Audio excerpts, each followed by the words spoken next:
Laurent Roland-Tonekes, bonjour. Mori Agua, bonjour. Amis téléspectateurs Internet, bonjour. Ouma Adéandjou, bonjour. Joli, good luck, j'avoue. Merci. Et le tissu, tout est propre. Merci. Merci. Merci de faire plaisir à nos yeux, Laurent Roland-Tonekes. Ouma Adéandjou, bonjour. Bonjour Mori, bonjour Laurent, bonjour chers téléspectateurs.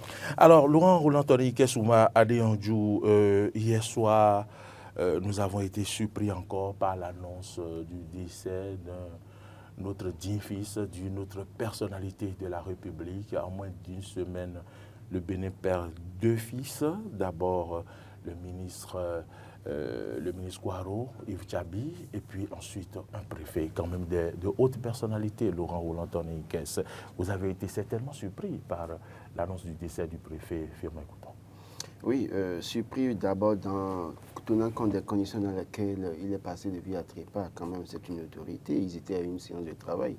Et donc, quand vous imaginez que des gens de ce niveau, qui, bon, pour ma foi, n'ont pas pour autant de soucis, comme les citoyens lambda, et qui en arrivent à faire des AVC comme ça et perdre la vie, c'est à craindre, ça fait peur.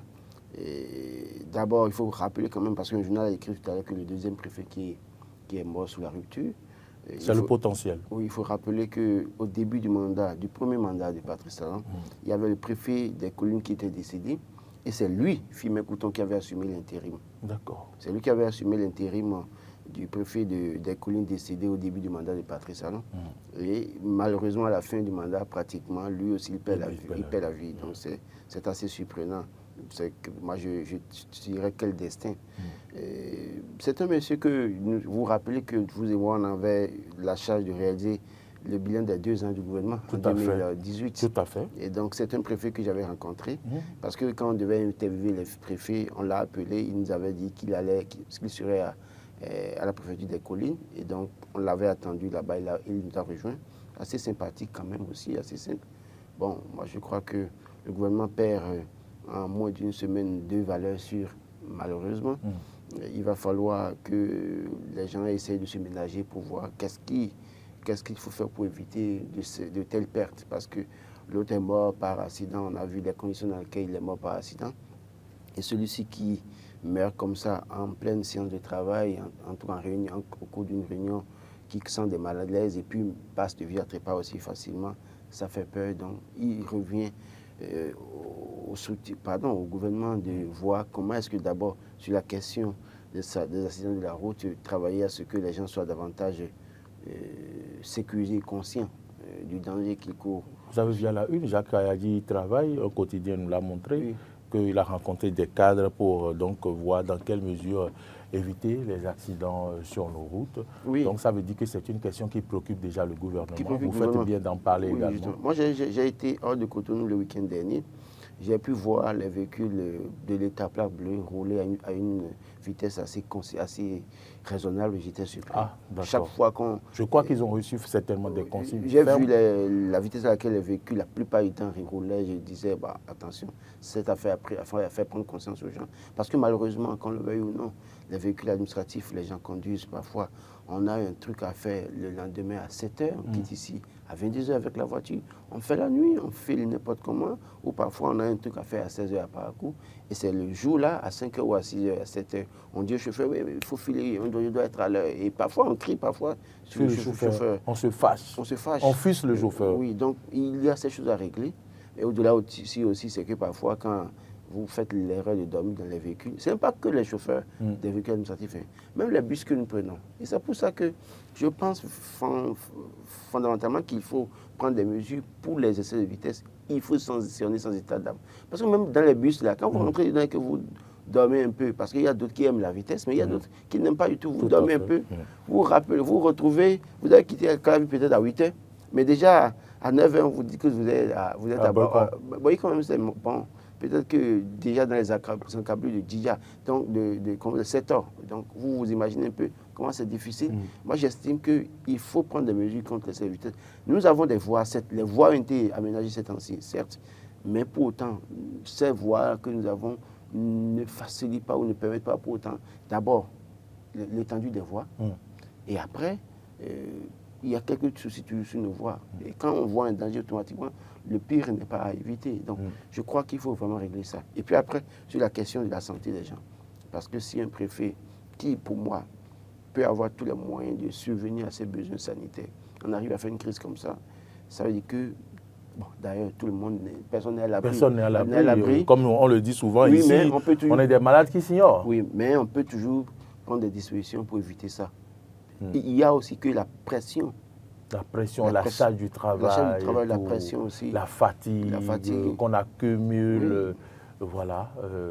Ce n'est pas pour la première fois que cela arrive. On a déjà vu quand même de hautes personnalités succomber suite à des AVC. Ouma Aliandjou, voilà un peu les propositions que Laurent a eu à faire. Mais moi, j'ai déjà vu des bus sur nos routes monter sur des dos d'âne à vive allure. On a vu des bus tomber avec plusieurs décès, mais apparemment, ça n'a pas changé vraiment les habitudes, puisque Laurent rappelle également la façon dont l'on conduit ces bus.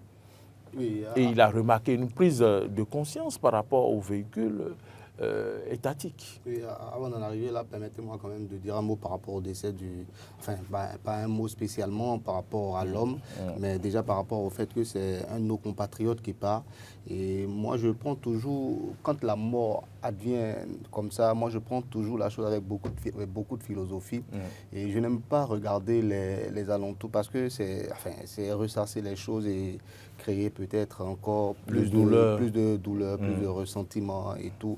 Donc la mort est une fatalité. Moi, en ce qui me concerne, j'estime que la mort est une fatalité face à laquelle on n'a pas de solution. Et donc, quand c'est comme ça, il faut prendre les choses avec beaucoup de philosophie et peut-être même beaucoup de spiritualité, se rabattre sur ce que les Écritures saintes nous recommandent en pareille occurrence.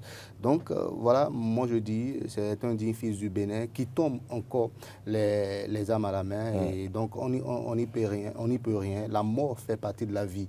La mort fait partie de la vie puisque c'est notre destinée à tous. On finira là, tous. Tout le monde finira 6 pieds sous terre. Donc, il n'y a pas de raison de ne pas pouvoir l'accepter quand ça arrive comme ça. C'est difficile, mais on doit pouvoir l'accepter. Donc, nos condoléances à toutes les familles éplorées et comment on appelle, et à toutes nos autorités également. Voilà. Et le premier point également par rapport à tout ce qui a été dit au départ, c'est par rapport à la charge de travail que nos personnalités ont. Moi, je pense qu'ils doivent pouvoir prendre conscience également. Enfin, je sais que tout le monde en prend conscience, mais vous savez, l'obligation de résultat, quelquefois, les pousse à comment on appelle, à s'oublier eux-mêmes. À faire le nécessaire pour la patrie, à se gêner au maximum. Parce que s'ils ne le font pas, le bilan sera fait après. Et c'est nous, peut-être, nous journalistes également, qui allons commencer les critiques, qui allons passer aux critiques et passer au peigne fin tout leur, comment on appelle, tout leur bilan. Donc vous voyez, c'est des personnes qui ont vraiment, comme on le dit, la pression de bien faire, la pression également de l'autorité qui leur demande de faire le travail comme cela se doit. Donc, chacun doit savoir raison garder et bien écouter son corps, c'est essentiel. Et vous avez dit un mot très important, nous sommes tous des malades qui s'ignorent. Oui. Voilà, on est tous des malades qui s'ignorent. Un AVC, ça ne prévient pas, surtout tout ce qui a rapport avec, je ne sais pas moi, la tension artérielle, les accidents vasculaires cérébraux et toutes ces choses-là, c'est des tueurs silencieux, comme on dit. Voilà, ils sont là, ils se développent dans le corps. On ne s'en rend pas compte. Ça ne nous empêche pas de vaquer à nos occupations. Ça ne nous rend pas invalides. Donc, on pense qu'on est plutôt en bonne santé. Et finalement, quand le pire arrive, c'est là qu'on se rend compte que peut-être, voilà, on avait porté le mal durant tout ce temps. Maintenant, par rapport à la route... Je voulais faire une virgule par rapport à ce que vous avez dit. C'est comme si, quand on se réveille le matin, on essaie de respirer pour voir est-ce qu'on est en vie. OK, donc ça va. Voilà. On peut tourner on peut tourner le moteur, alors que normalement, périodiquement, on doit se rendre à l'hôpital. Voilà. C'est comme la dernière fois où j'ai été malade, où j'ai demandé au médecin de me faire le PSA. Le PSA, vous savez, non? C'est ce qui vous permet de savoir est-ce qu'on peut soupçonner un cancer peut-être quelque part et tout. Il était très surpris. J'ai dit oui, faites-moi parce que il faut qu'on sache, ça ne prévient pas. Donc, vous l'avez demandé parce que vous avez une épouse médecin qui quand même vous donne des éléments. Non, mais on le sait. Moi, j'ai mon tuteur qui est décédé du cancer, donc je sais ce que c'est. Ça n'a rien à voir avec épouse médecin ou quelque chose. Non, c'est pas pour vous. C'est une connaissance, c'est ma culture, c'est ma connaissance. Ce que je vous dis, c'est qu'en réalité, vous là, même si vous n'avez pas ça, cette demande de votre épouse, c'est qu'elle peut vous réveiller sur certains détails concernant votre santé. Oui. Mais des gens qui ne le savent pas, qui n'ont personne pour les réveiller. Et c'est pour ça qu'on en parle sur ce plateau, pour essayer de réveiller un peu les gens. Parce que nous sommes là, et puis vous imaginez, je me réveille, je viens, je ne peux pas imaginer. Fort heureusement. Vous faites. Et quand vous respirez, vous venez au plateau. Non, fort heureusement, j'ai un ami médecin, je lui dis quand j'ai un problème, je lui dis ça, et c'est lui qui me dit, mais tu dois faire ci, tu dois faire ça. Donc, pour vous dire qu'en réalité, quand vous n'avez pas l'information, vous ignorez totalement. Vous avez si vous avez la chance d'avoir quelqu'un qui a l'information, qui peut vous aider, c'est beaucoup plus facile. Ou qui parle de ces choses et vous écoutez. Bon, vous avez raison.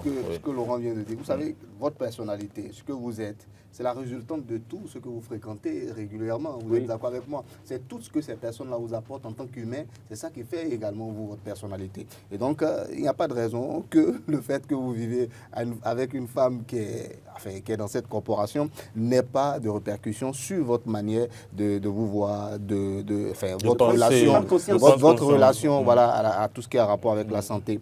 Voilà, donc c'est un peu ça. Maintenant, par rapport à la route, je suis complètement d'accord. Il faut que comment on appelle, nous fassions également très attention lorsque nous sommes sur la voie. Voilà, c'est essentiel. Mais que tu sois administratif, enfin, avec une plaque administrative, que tu sois avec, je ne sais pas moi, une plaque de taxi, que tu sois avec une place de personnel, c'est-à-dire voiture personnelle, la vitesse, il faut faire très attention. Il faut faire absolument attention. C'est là où je suis d'accord avec les radars. Les taximens aujourd'hui sont contre le fait que, je ne sais pas, peut-être ils ont même grévé quelque part. Voilà, à Dobo, je crois. Voilà. Voilà. Oui, les passagers sont restés au bord de la voie du matin jusqu'à 19h. Les voitures passent devant pour dire, vous allez où? Les gens disent Cotonou. Ils disent, bon, venez. Et quand les passagers, en tout cas les clients, s'approchent des véhicules, ils démarrent, ils continuent. En fait, ils se sont moqués des dames, les gens sont restés au bord de la voie. En tout cas, j'ai une vidéo où une dame se plaignait qu'elles sont restées au bord de la voie du matin jusqu'à 19h sans avoir les taxis. Ils ont grévé parce qu'il y a des radars sur la route. Est-ce que dans un pays où on veut aller de l'avant, où on pense à la vie des citoyens, est-ce qu'on doit craindre les radars sur les routes? Voilà, parce que nous avons on doit pas craindre les radars. Les plaques de signalisation, c'est comme ça on a les panneaux de signalisation qui nous disent restez à 60, restez à 15. Mais malgré ça, les gens ne respectent pas. Donc l'autre solution qu'on a trouvée, c'est de mettre également les radars, et c'est la solution qui marche dans presque tous les pays du monde aujourd'hui. On met les radars un peu partout pour obliger les gens à ralentir. Un mot par rapport à la grève de ces taximens.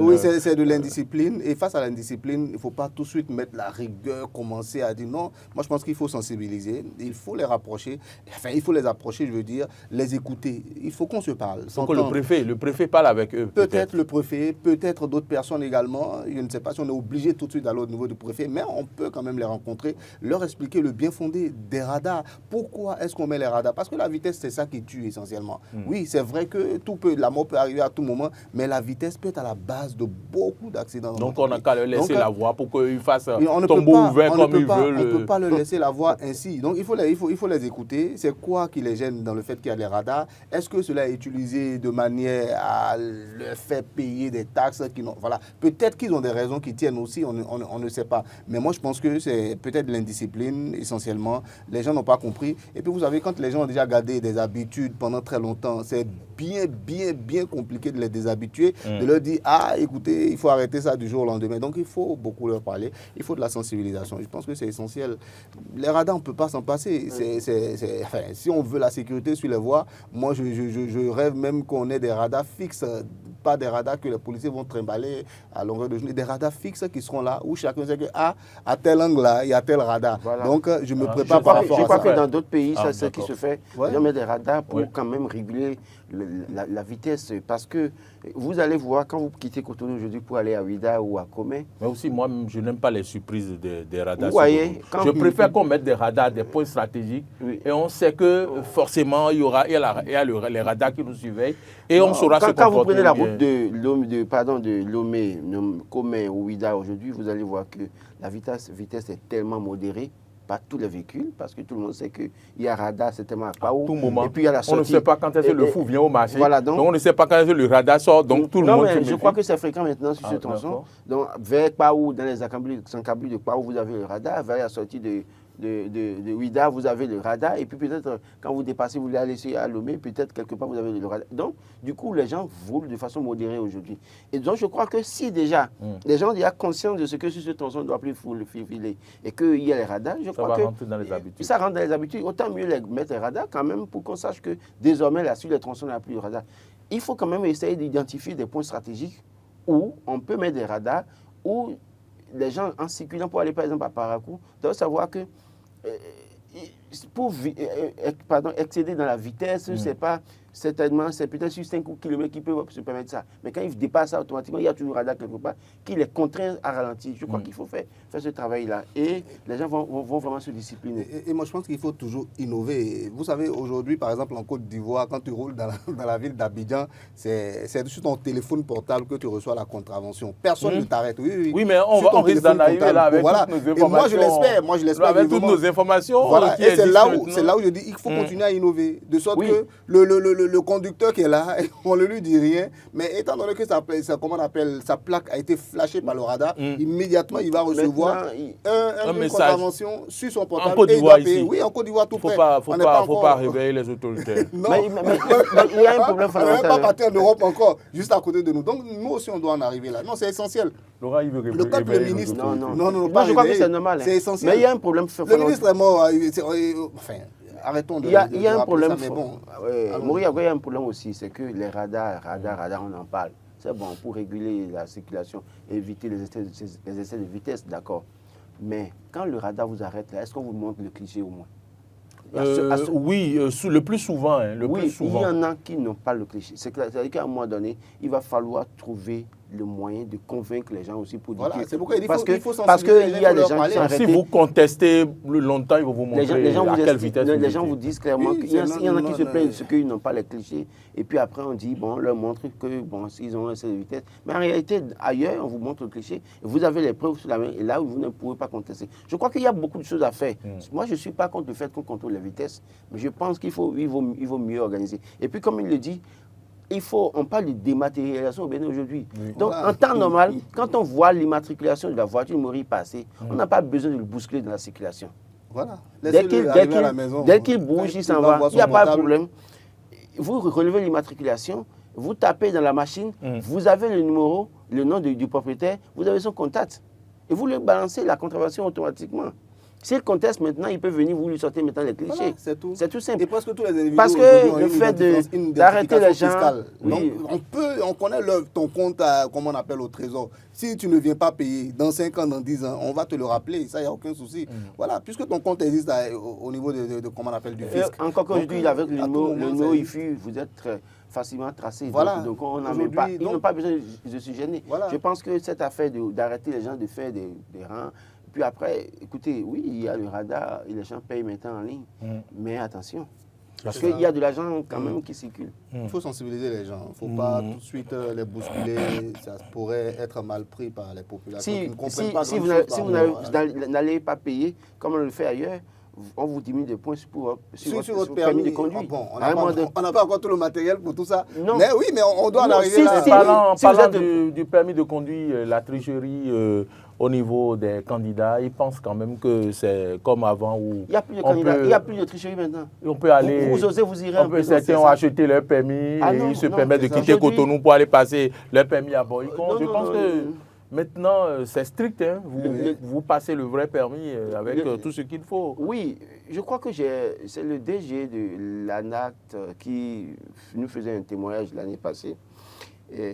Il se fait qu'un ancien DG de l'ANAT était allé à une conférence internationale. C'est Dabarou qui en a parlé, je crois. Un ancien DG de l'ANAT était allé à une conférence internationale et pour parler du permis de conduire, il a parlé du permis de conduire béninois, de sorte que les gens ont remis en cause l'efficacité de ce permis de conduire. Ah oui. Et donc, automatiquement, chaque fois qu'un Béninois se présentait dans certains pays avec le permis de conduire bénin, on banalisait. Et il fallait maintenant travailler pour donner de la valeur à notre permis de conduire. Et c'est pour ça qu'il y a les réformes. Et avec les réformes aujourd'hui, c'est-à-dire, il n'y a pas de tricherie. Même si quelqu'un vous dit donner de l'argent et que vous peinez à donner, ça va être votre problème parce que vous tombez dedans automatiquement, on vous envoie de l'autre côté. C'est Palmarès qui en parle plutôt. Oui, aussi, Dabarou en a parlé. Donc, vous faites l'erreur de mal vous comporter automatiquement. L'autre structure qui était à Porto, qui est à Gangri, maintenant vous récupérez. Ah bon? Ah oui, vous récupérez automatiquement. C'est sérieux. Hein? Il paraît qu'il faut passer avec des tablettes maintenant. Aussitôt, la réponse affiche. Vous avez quelques secondes. Non, vous composez pour truc en ligne, là, vous composez. Et vous avez les notes en même temps. C'est-à-dire qu'il y a des tablettes sur place. C'est prévu, oui. Vous composez, vous avez la note. C'est pas, vous avez composé, on dit qu'après vous aurez les résultats. Non. Vous composez, vous connaissez les notes que vous avez en même temps. Vous avez échoué, la machine vous dit en même temps que vous avez échoué. Et vous passez à autre chose. Ah bon? Ah oui. Après, vous allez faire la conduite. Mais pour les compositions, non, écoutez, tout est en ligne. Moi, j'ai vu beaucoup de personnes aujourd'hui avoir les applications sur le portable. Maintenant, vous faites l'exercice. Et c'est là que vous composez. Vous faites des tests là après, avant d'aller composer. Et vous allez composer. Vous savez, c'est une question de culture. On a tendance à croire que non, le fait d'aller passer le permis de conduire, c'est une formalité. Non, voilà, que c'est une formalité. Que celui qui échoue, c'est qu'il est con, c'est qu'il ne connaît rien. Il y a ça aussi dans notre mentalité. Alors que quand vous êtes parti dans d'autres pays, il y a des gens qui le passent 2, 3 fois, 4 fois, même quelques fois, avant de l'avoir. Il n'y a rien de spécial. Il le passe comme le bac. On peut échouer au permis de conduire. Il faut qu'on explique ça aux gens. On peut échouer au permis de conduire. À l'examen du permis de conduire, ce n'est pas une fin en soi. On peut repartir une autre fois. Ce n'est pas interdit de faire et de refaire une seconde fois et bien maîtriser les choses. Et puis, si tu maîtrises, c'est d'abord pour ta propre sécurité. C'est pour ta propre sécurité, ce n'est pas pour les yeux de quelqu'un qui va dire non, il est parti une fois, il a eu donc son permis. Non, avant on pensait que non. Mais il faut changer aussi les mentalités. Arrêter aussi, le travail de la NAT, c'est là où je salue, arrêter donc la fraude. Richard arrêter Dada. la fraude, voilà. Il faut arrêter la fraude. Oui, Richard Dada. Il faut sensibiliser et punir, c'est les deux ensemble. Je crois que véritablement, nous avons un compatriote qui est en Italie, qui a passé le permis, il a dit, mais vous déboursez l'argent, vous échouez, vous reprenez tout à zéro. Vous dépensez de l'argent. Il n'y a aucun problème. En Italie, là-bas? Oui, c'est pas qu'en Italie, en Europe. Partout en Europe. Partout en Europe, vous payez une fortune pour l'avoir. Et puis après, puisqu'il y a un contrôle strict, ici, par le passé, hein, vous allez voir des conducteurs qui ne connaissent pas l'explication des panneaux. Oui. Encore que même les panneaux n'existent plus aujourd'hui, malheureusement. Sur certains de nos axes. Non, il n'y a plus de panneaux.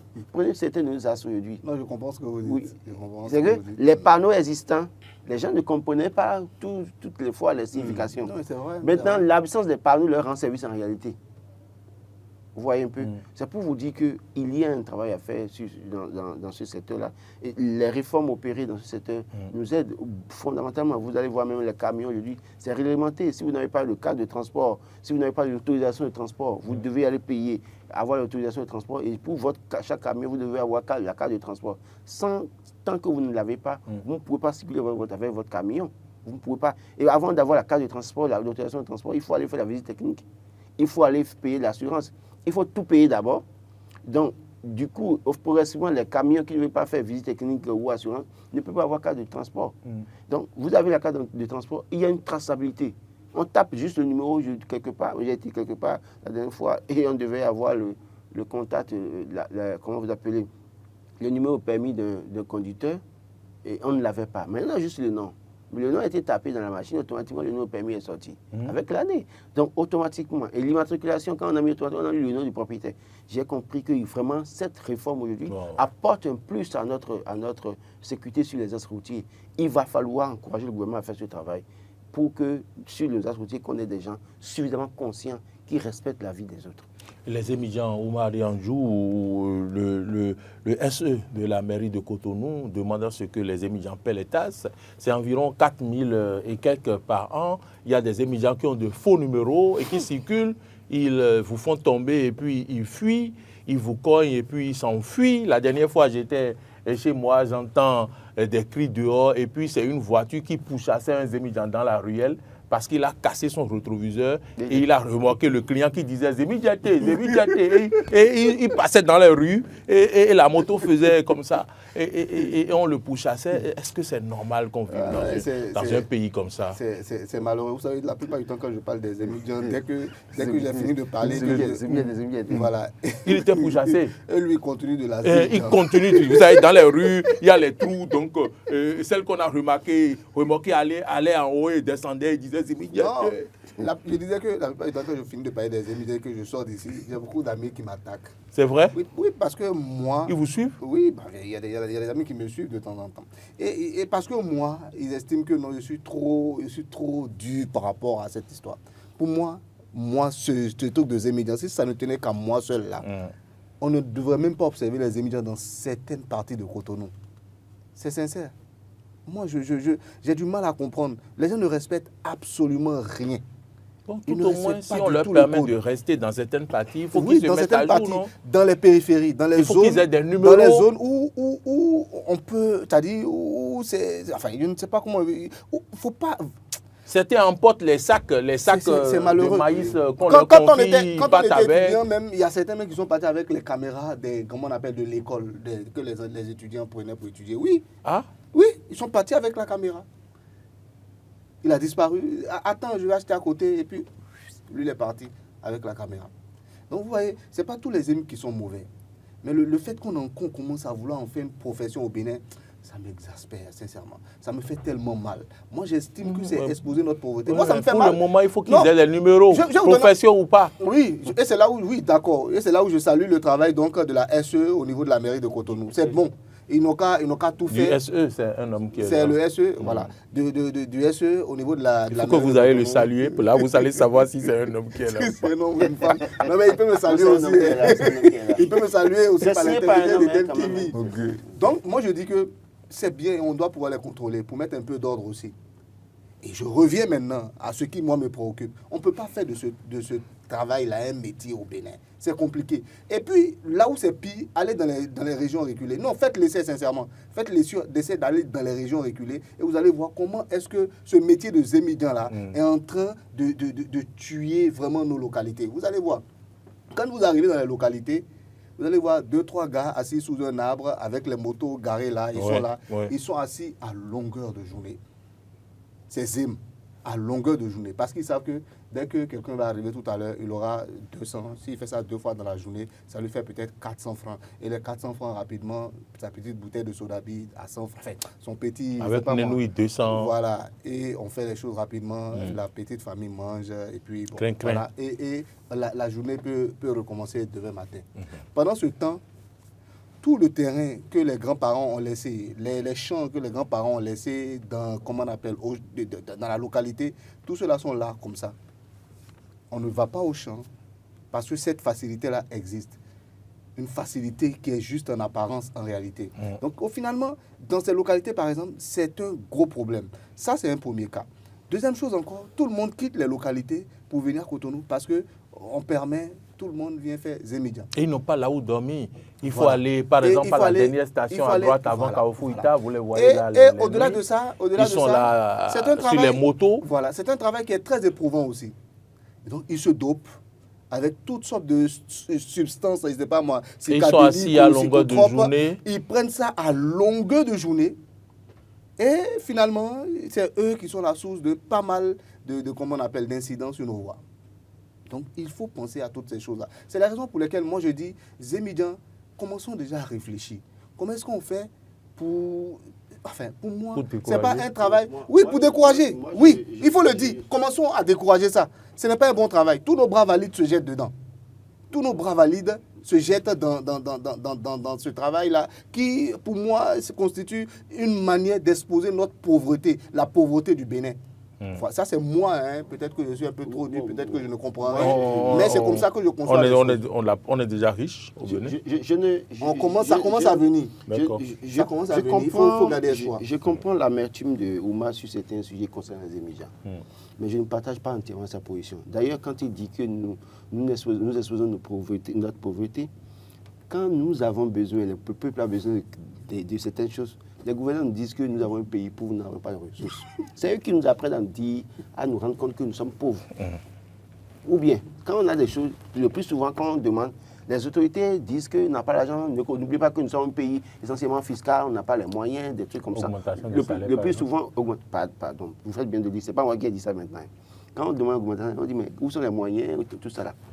Je pense que oui, il y a des hymnes qui créent des problèmes dans la circulation. Oui, moi j'ai de la peine de voir un Zémidjan pratiquement tous les soirs dormir à l'entrée de ma rue sur la voie avec là. J'ai de la peine de le voir là tous les soirs.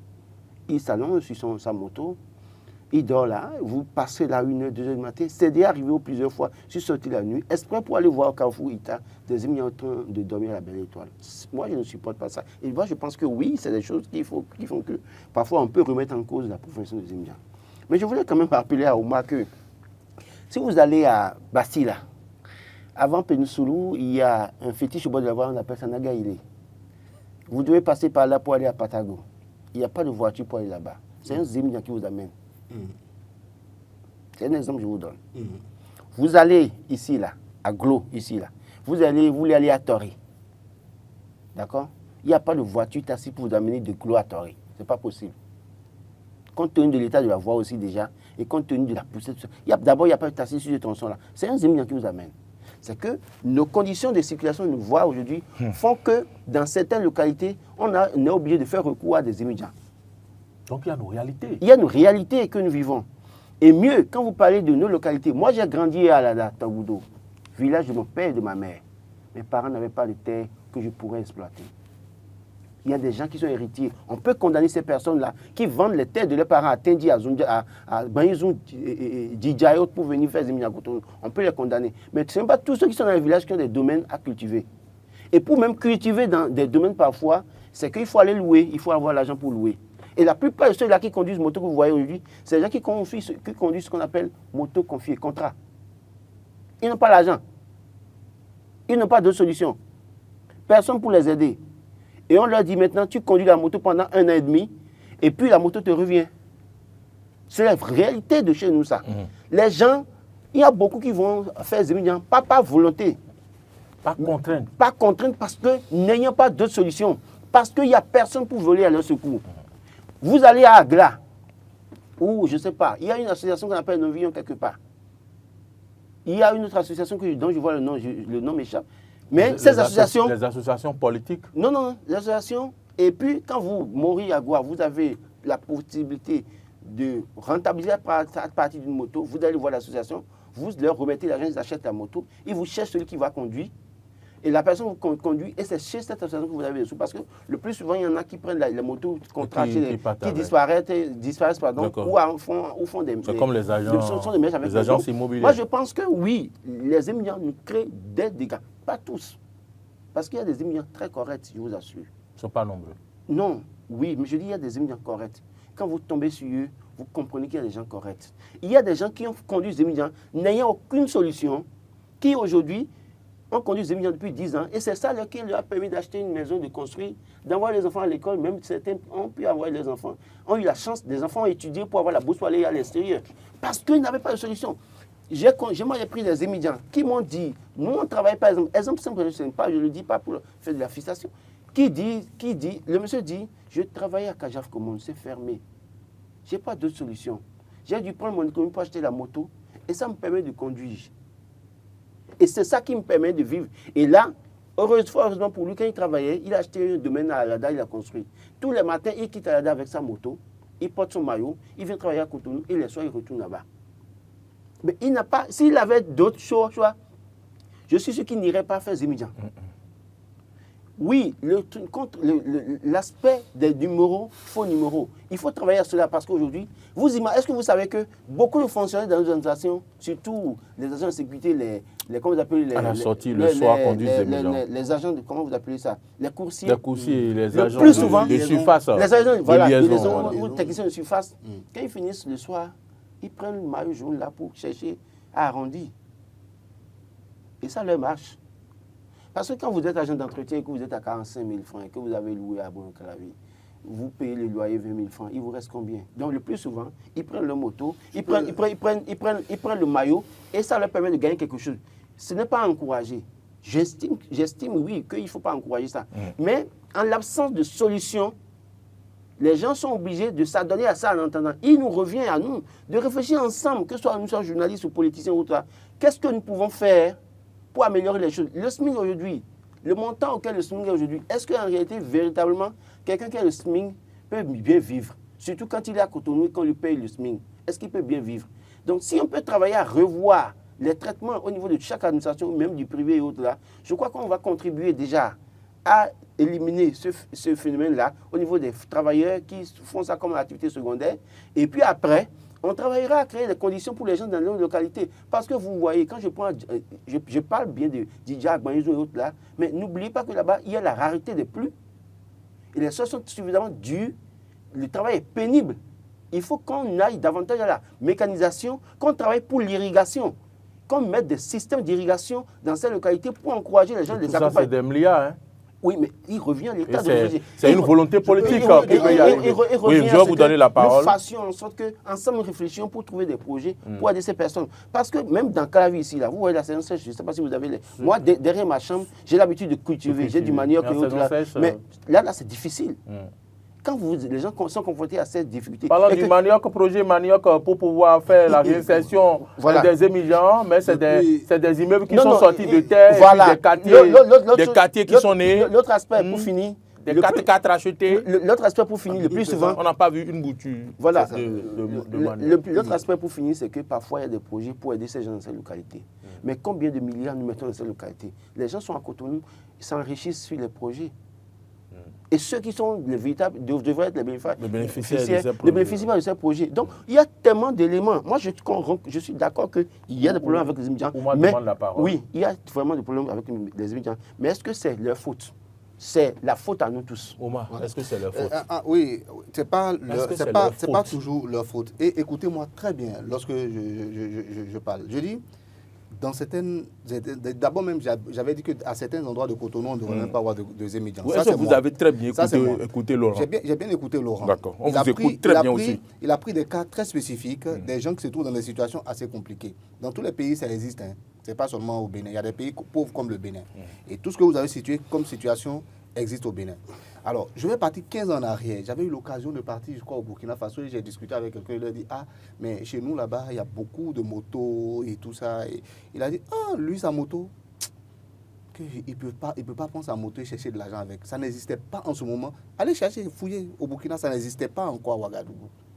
C'est nous, au Bénin, qui avons vulgarisé cette histoire de Zémidjana. Voilà. Ce que je déplore aujourd'hui, c'est quoi? C'est que tous nos bas valides sont systématiquement dans Zémidjan désormais. C'est une facilité. Je ne sais pas si vous comprenez. Et le projet manioc. Et la question... Attends, avant même de poser... Ça n'a pas prospéré. La question que je vais poser à tous ceux qui défendent ça aujourd'hui, je ne dis pas que Laurent défend ça forcément, hein, à tous ceux qui défendent ça aujourd'hui, le premier qui sera prêt à dire, oui, le jour où moi, mon enfant sera grand et qui sera bien là, il n'a qu'à faire Zémidjan seulement pour gagner sa vie.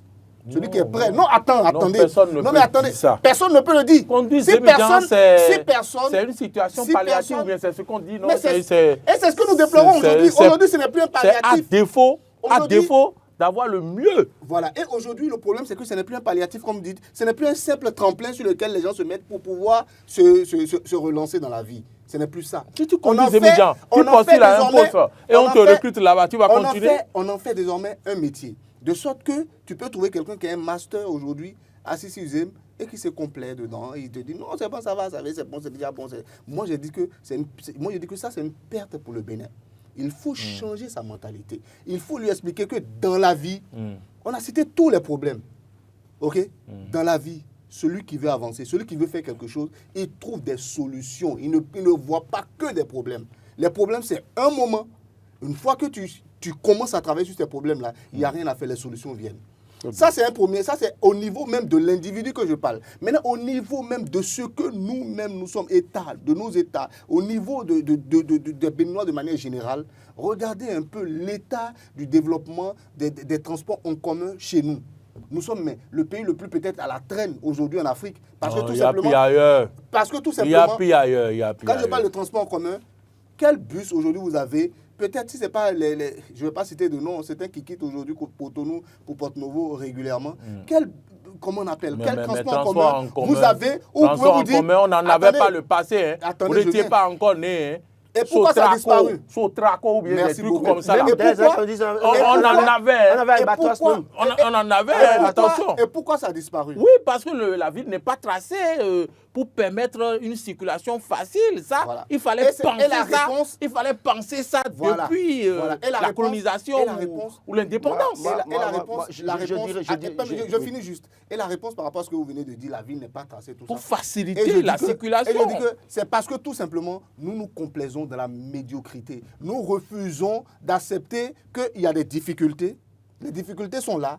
Maintenant, comment est-ce qu'on fait pour régler ces difficultés-là? Non, nous on dit que non, il ne faut pas régler les difficultés. Laissez les difficultés là où ils sont. Trouvons des moyens à côté pour pouvoir contourner donc ces difficultés-là et continuer comme Et ça. les taxis, Et c'est ça qu'on prend comme Zemidia et autres pour ça le fait faire. combien d'années que Les vous taxis- avez pris des taxis villas à Cotonou? Oui, les taxis villes, taxis villes ça n'a ont pas disparu. prospéré. Je- Mais allez je- dans d'autres je pays vais- où je l'État vais- met par exemple les moyens. Parce que vous n'avez pas eu des solutions de l'État. L'État met par exemple les moyens pour développer les taxis villes. Ce n'est pas ce que l'État béninois n'a pas fait. Mais est-ce que ça a Moi, je prospéré? suis allé Ça à n'a pas Dakar. prospéré. Je suis allé à Dakar où il y a le transport en commun. Il y a le- il y a Dakar les taxis Demdik, rapides. Dakar Benin Demdik. Taxi. Oui. Benin Et Taxi c'est n'est comme pas ça à Dakar que vous taxi voyez les ville. motos partout. Non, je ne parle pas des motos. Voilà, Je donc ne c'est parle pour- pas des motos. c'est ce dont nous parlons. Les émissions, c'est ça. C'est ce dont nous parlons. Donc, si nous voulons développer les transports en commun, par exemple, ça commence par là. Si nous voulons mettre en place un système, vous voulez que l'État mette des milliers. Est-ce que les transports en commun rentrent dans les ruelles? Permettez-moi d'aller jusqu'au bout. Est-ce que là où il y a le fétiche là-bas, là, est-ce que le transport en commun ira là-bas? Permettez-moi d'aller jusqu'au bout. Ça, c'est déjà assez reculé. Je viens spécialement c'est un pour, exemple. je viens spécialement pour Roland. Dans bien des localités, dans bien des localités, vous avez du mal à circuler. je viens prendre des exceptions pour venir, pour Non, c'est pas généraliser. exception, ça. On va me faire C'est une la exception. réalité. Si c'est une Même à- exception. même à Cali Et je vous ici. dis, je vous dis. Est-ce que vous êtes arrivé de Pour aller- descendre pour aller- vraiment à l'entrée de Bon, Sévra bon, et de ok. marcher jusqu'à notre siège ici? Vous voyez comment vous respirez au plateau? Agua, il n'y a pas d'exception. Je vais vous donner alors un exemple à côté. Je sais que je ne peux pas vous Allez, convaincre. allez Je au sais que je marché, ne peux pas allez vous au marché convaincre. Toba. Non, c'est pas fait de convaincre. Ouais. Allez au marché Toba. D'accord? Le marché Toba, c'est au bord de la voie. Et vous allez à Ouéga. Vous voulez aller à Ouéga. Il y a un taxi pour vous. Vous connaissez Ouéga? Je vais vous dire. Vous connaissez Non, Ouéga? mais tout ce que C'est vous juste dites, à côté, c'est pas exception. vous C'est un exemple voyez, simple. Vous allez En marcher et réalité- sortir votre langue comme ça. Voilà. Comme ça. Je ne conteste pas ce que vous dites. Ce n'est pas que ça n'existe pas dans les autres pays aussi, tout ce que vous dites là. Mais chez eux, par contre, quand vous allez dans les grandes villes, vous avez du transport en commun. 15 minutes après, il y a un bus qui vient. Vous prenez, vous allez d'une localité à une autre. Chaque 15 minutes, il y a un bus qui vient. Pourquoi on peut pas évoluer, on ne peut pas faire ça chez nous, dans nos grandes villes? J'ai donné les On a raisons. essayé, non? Oui, Bon, on a essayé. Et sur- pourquoi ça ne sur prospère la pas? question- Parce que le Béninois préfère toujours... allez, donc, puisque les hymnes sont là, tout le temps là. Non, Et oui, les hymnes non, sont là tout le je- temps je là. ne vois pas la Avec chose tous comme les ça. risques que cela comporte. Chacun a sa Je moto. n'en vois- Oui. D'accord, qui prend les hymnes si chacun a sa moto? Dites-moi. Je qui vois, prend les hymnes? je vois Qui prend les la hymnes? chose autour. Mais parlez-moi. Voilà. Donc moi je dis, c'est une question de mentalité. Ça c'est moi ma mentalité. Moi j'estime que pour moderniser le Bénin, pour faire évoluer le Bénin, pour avoir un Bénin qui ressemble à ce que les autres pays sont et aussi, Vous savez- on doit passer par vous des savez étapes ce qui là. me fait rire. Changer de mentalité, Qu'est-ce que vous faites, changer là? de paradigme, Vous savez ce qui c'est me fait- essentiel. Même en 2016, Tant que- même en 2016, le chef militaire candidat a pris Zim. Vous savez ça au moins. Je suis Oui, d'accord avec Non, vous. non, c'est un moyen de communication. Il y a Ebony Aussi- aussi, oui, après, non, Zim, c'est- Ça, oui, c'est- il a salué- c'est de la il a salué communication les gens. politique. C'est- Hein, Parce il a que- parce salué. que je sais que les Béninois aiment ça. C'est des vecteurs de communication. Et depuis ce Mais temps-là, je ne vous vais pas avez aller sur le dit- terrain. Vous savez ce que je veux dire, c'est que... Laurent, Attends. Laurent, C'est quoi? Laurent. En tout cas, Pendant c'est que une vous question de étiez... mentalité. Moi, Non, c'est- affaire- on parle d'un problème sérieux, mais pendant que vous étiez en train de parler de ça, il y a une idée qui m'est venue. Regardez, prenons un seul ministère, Oumar, Laurent. Regardez le nombre de voitures que les collègues amènent là-bas. On ne peut pas faire de covoiturage. Oui, j'en viens. Pour désengorger la circulation, J'en viens. Il y a par un exemple, point- non, c'est- une seule voiture à dans disposition notre pays, d'un enfant dans- qui doit l'amener, par exemple, de sa notre maison pays, à non, l'école. Ouais, Alors qu'il y a quand on pose d'autres... un problème, on cherche à trouver Oui, des solutions. Mori Agua, Ça va venir petit à petit, ça on finira viendra, par ça changer. covoiturage, ça Moi, je viendra dis que c'est une question de Pour la mentalité. question- pour la C'est une question- question de mentalité. pour la question- Le Béninois se complaît dans la médiocrité. pour la question- Et Moi, on je- pense que c'est ça qui est bon. Je suis fatigué On du cherche- niélié. Je Pour suis la- fatigué pour du la question niélié. du- Du niéwéla. pour la Je suis question fatigué du- de ça. Pour la question du transport en commun, vous n'avez pas voulu évoquer le nom d'une compagnie aujourd'hui. Oui, je veux pas Mais évoluer combien, dans une compagnie. combien de Béninois, Beaucoup n'ont pas combien de prospéré, Béninois, beaucoup ont essayé. quand vous êtes dedans, moi j'ai depuis plusieurs mois, quand je vais aller à Porto, c'est ça que je prends. D'accord? Vous êtes assis douillet dedans, vous avez la climatisation. Donc vous avez- aimez c'est bien ou vous pas? aimez ça. Attendez, Donc vous avez- vous C'est vous mieux- aimez est-ce que ça. c'est mieux que Laissez-moi Zemidia? Non. finir. Est-ce que c'est mieux que Zemidia? Laissez-moi finir. Est-ce que c'est mieux que Laissez-moi Zemidia? finir. Vous avez Dites-moi. le wifi. Mais combien de Béninois sont prêts à payer ce prix? C'est ça le véritable problème. C'est 4 pièces de 100 francs, non? Écoutez, il y a un bus. Attends, il y a un grand bus. C'est à combien on prend ça? Non, c'était 1000 francs, c'est 1200, je crois, 1300 aujourd'hui. Ça augmente. Bon, la qualité a un prix quand même. Donc, et puis, il y a un bus, il y a de grands bus. Vous allez encore parler, il est 9h14. Il y a de grands bus qui sont garés au Carrefour Mississento là aujourd'hui. Quand vous voyez ces bus-là, pour aller à Cotonou, c'est presque vide parfois. Le point de stationnement, c'est Bota, Carrefour, Aconville et autres. Mais c'est beaucoup plus vide parfois. Pourquoi? Les gens sont prêts à négocier 300 francs dans Topa, plutôt que de rentrer dans ça. Voilà. Et pourquoi? C'est le pouvoir d'achat. Voilà. Le pouvoir d'achat. Vous venez petit à petit. Non, c'est pas envie de. Non, j'ai jamais. Il n'a pas dit autre chose. Hein. J'ai pas dit que ce que vous avez dit, c'était totalement faux. Hein. Il y a les amis qui créent un problème qu'il faut régler, je suis d'accord. Mais je dis, le pouvoir d'achat aujourd'hui, est-ce que cela vous permet à tout Béninois? C'est quelqu'un qui veut aller prendre un marché de 25 000 francs à Porte-Nouveau, vous lui dites de payer aller-retour 2 000 francs dedans. Et tout ça là, vous pensez que c'est aussi facile? Alors que l'autre là, quand il reste au Carrefour Legba là, il prend l'autre, c'est 500 francs.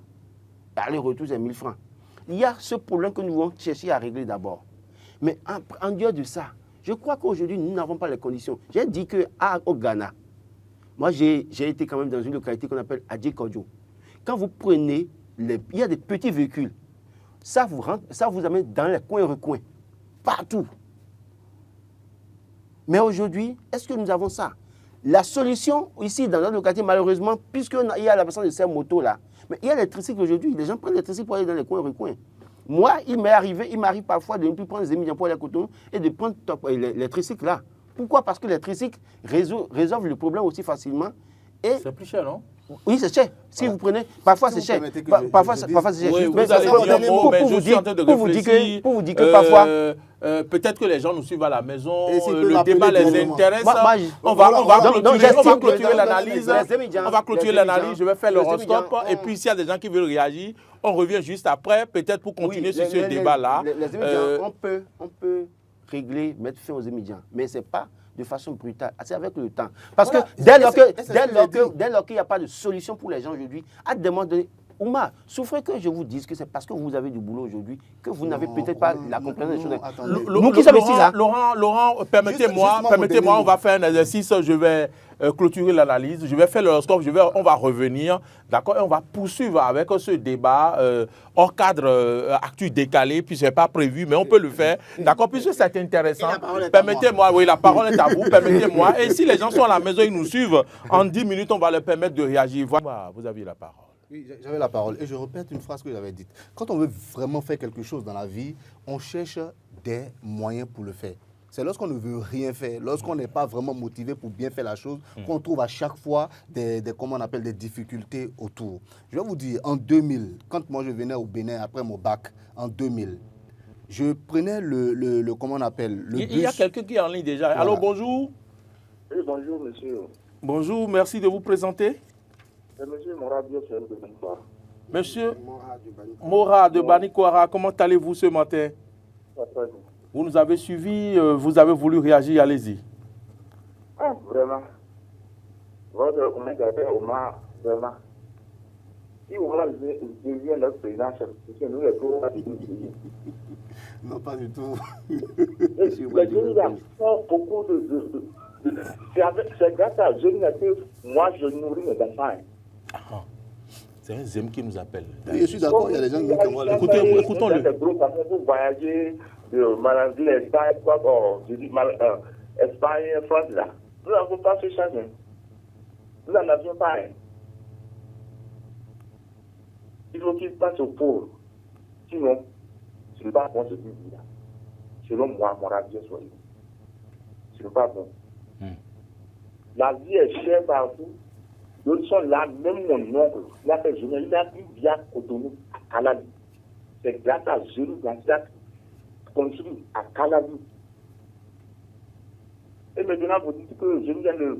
Ah, monsieur Laurent, il a votre frère là de faire doucement. La vie, Bon, j'ai un petit terrain à Banikora. S'il peut venir sacrer, je peux lui avoir au moins une Non, mais monsieur Mora, je peux parler? Non, deux minutes pour vous dire simplement. Je ne dis pas d'interdire Zemidian à tout le monde. À Banikora, on peut faire Zemidian, il n'y a aucun souci. Je dis dans les grandes villes, c'est essentiel. Moi, je vais vous donner un exemple. En 2000, par exemple, quand je quittais Abidjan, au moment où avant que je ne quitte Abidjan, je quittais la ville, comment on appelle, le quartier de Trècheville pour Koumassi. Et c'était à moins de 200 francs en bus, le bus de l'État. Et comment est-ce qu'eux, ils en sont arrivés là? Et quand je parle de cette distance-là, ça représente à peu près Calavi, Kadjemou à peu près. Ou bien même on va un peu plus devant, vers Vedokor et autres. Voilà. Et donc comment est-ce qu'eux, ils en sont arrivés là? Pourquoi est-ce qu'ils en sont arrivés là? Parce qu'à un moment, au départ, c'était cher aussi certainement, mais à un moment, ils se sont assis et ils ont cherché les solutions à leurs problèmes. Sachant que les motos, ce n'est pas très bien pour les grandes villes. Vous comprenez un peu ce que je dis? Et même dans les grandes villes, on peut encore le faire dans les périphéries, je ne refuse pas. Je ne refuse pas ça. Mais je dis, dans les centres-villes, évitons-le, parce que, bon, on a une petite fierté quand même à défendre. Je ne sais pas si vous comprenez. Quand vous voulez recevoir quelqu'un dans votre salon, comment est-ce que vous faites? Vous mettez le salon bien au propre, vous êtes d'accord avec moi? Mais ça, c'est notre vitrine, monsieur. Monsieur Moura veut dire quelque chose. Allez-y, monsieur Moura. Voilà, j'ai un petit frère à Cotonou. Il vit à Kadjemou. Et maintenant, il y a une femme avec 3 petits-enfants. Et c'est grâce à Zemidian qu'il nourrit ses enfants. Donc, il doit quitter Kadjemou, non? Non, soyons sincères, monsieur. Il faut, c'est Dieu qui l'a voulu, c'est Dieu qui a fait que les pauvres existent et ainsi que les riches. Comme dans les autres pays aussi. C'est pas la grâce de Dieu, c'est qu'il faut y avoir une crainte de Dieu, parce que sinon, Alors, moi, je pense que... Merci, merci monsieur Moura. Oui. Vous m'avez donné un exemple. J'aime bien cet exemple. Il a dit, le bus de l'État. Le bus de l'État. Oui. Vous avez des bus de l'État au Bénin? Oui, mais pourquoi est-ce qu'on n'en arrive pas là? Non, mais c'est justement... Parce qu'on se complaît dans la médiocrité. C'est la volonté... Parce qu'on estime que ça veut dire que c'est déjà bon comme ça. Cela suppose qu'il faut qu'on ait la volonté politique d'avoir les bus de l'État. Oui, mais la volonté politique, ça peut venir, mais regardez déjà notre mentalité à nous-mêmes. Il y a quelqu'un en ligne. Bonjour. Oui. Présentez-vous, s'il vous plaît. Oui, je m'appelle Lafia Biogounou depuis Karakou. Oui. Monsieur Biogounou, vous avez la parole. Lafia Biogounou depuis Karakou. Oui. Oui. Et ce que M. Laurent dit, c'est comme s'il ne connaît pas la vie. Non, c'est M. Laurent Ouma. J'espère déjà, pour devenir infirmier aussi. Je suis dans le aujourd'hui. On ne vous comprend pas, monsieur. Bougez un peu, s'il vous plaît. On ne vous entend pas bien. Notre expert au bar, oui. J'ai fait gym. Il a fait gym, oui. Oui, j'ai fait gym. Oui. Donc aujourd'hui, je suis infirmier. Donc vous avez payé votre formation avec l'agent de ZEM. Ah, c'est les vacances. À Parakou. Là, il dit que si c'était les Blancs qui avaient fabriqué, si c'était les Blancs qui ont commencé à moto là-bas, là, aujourd'hui, il a dit qu'on va réformer. Il ne va pas dire que c'est ça. Monsieur Biogounou. Là, c'est monsieur Biogounou. Je sais que la plupart des Béninois ne seront pas d'accord avec moi. Ça, j'en suis conscient. C'est une question de mentalité, c'est une question de vision, c'est une question de comment est-ce que nous percevons la vie. Et je suis complètement d'accord avec ça me donne envie qu'on fasse un sujet vendredi. Faut-il supprimer les EM au Bénin, puisque vous serez au plateau et on va faire intervenir Laurent au téléphone et ça va chauffer dans ce studio. C'est là où vous ne me comprenez pas. Je n'ai pas dit interdire les EM complètement au Bénin. Dans les grandes villes. Voilà, dans les grandes villes, dans les centres-villes. Mais le frère de M. Moura est venu faire truc là à Cotonou. Même à Cotonou. Mais bon, vous avez parlé de volonté politique. Tout ceci, c'est un baromètre. Ce que nous faisons là, c'est un baromètre pour l'autorité également, de savoir ce qu'il faut faire. Parce que c'est des politiques. Justement. Ils savent désormais que les Béninois, là, ils se complaisent dans leurs zim, ça leur plaît. Ils n'auront aucune volonté. Il y a quelqu'un, on n'a plus beaucoup de minutes. Oui, allô, bonjour. Allô, bonjour, le plateau. Merci de vous présenter, monsieur. Bonjour, je m'appelle Zena Kapo. Monsieur, vous nous appelez d'où? Il y a pas de Kokotomé ici. Kokotomé, allez-y pour vos préoccupations. Et je voudrais vous dire que le jour où le gouvernement va supprimer le phénomène des immigrants, c'est à partir du jour-là que la pauvreté va diminuer au Bénin. il faut essayer de quitter au Bénin, de promener dans les villes comme Abidjan, rentrer au Ghana, dans tous les voisins de l'Afrique de l'Ouest. Mais tous ces pays-là, il y a la pauvreté. Mais ici, au Bénin, c'est la Zemidjan qui crée tous les problèmes. Il y a les gens qui ont même les diplômes à la maison pour aller faire la Zemidjan, pour aller conduire. Parce qu'il sait que chaque fois quand il va sortir, il va commencer par maintenant gagner un peu. Mais ça nous crée beaucoup de problèmes. Le jour où l'État va supprimer ce phénomène, vous allez voir que notre pays va développer. C'est pas quelque chose qu'on doit aller voir et on doit aller voir un visionnaire avant de demander, avant de comprendre. C'est les Zemidjan qui crée toute la pauvreté au Bénin ici. C'est ça. Si vous voulez. J'ai bien envie de lui demander comment est-ce que les Zemidjan créent la pauvreté. Il est l'heure. Comment est-ce que les Zemidjan créent la pauvreté en quelques secondes? Voilà. Je voulais vous dire, ici, chez nous au Bénin, ici, non. Il y a les gens qui ne veulent pas aller travailler au champ. On ne fait plus l'effort de résilience. Il n'y a plus d'effort de résilience. Bon, Monsieur Sénat, on va revenir sur le sujet vendredi. Prenez rendez-vous vendredi à 8h. On va parler de cela en truc là. Merci de nous rappeler le vendredi pour qu'on fasse le débat parce qu'il est l'heure. On risque de nous arracher l'antenne. On va nous arracher l'antenne. Moi, je pense sincèrement qu'il faut revenir sur ce sujet pour en parler. Très bien, vendredi. Faut-il supprimer le Zemidjan dans nos grandes villes? Il y a bien sûr Madame Rachel qui a réagi par rapport au sujet sur le taxi. Et elle pense que les taximens eux-mêmes se sont fait du mal parce qu'ils ont perdu beaucoup d'argent, ceux qui sont en contrat. Merci Oumar Deandjou, merci Laurent Roland-Tonné Ikes, merci à toute l'équipe de production et de réalisation avec bien sûr à sa tête Rebecca. Voilà, je trouverai l'expression qu'il faut. Comme je dis, Marcel Yedo, jeune et compétent, je vous trouverai l'expression qu'il faut également, Rebecca. Sublime et talentueuse, Rebecca. Merci à toute l'équipe. Voilà. Et on se donne rendez-vous pour vendredi. À bientôt.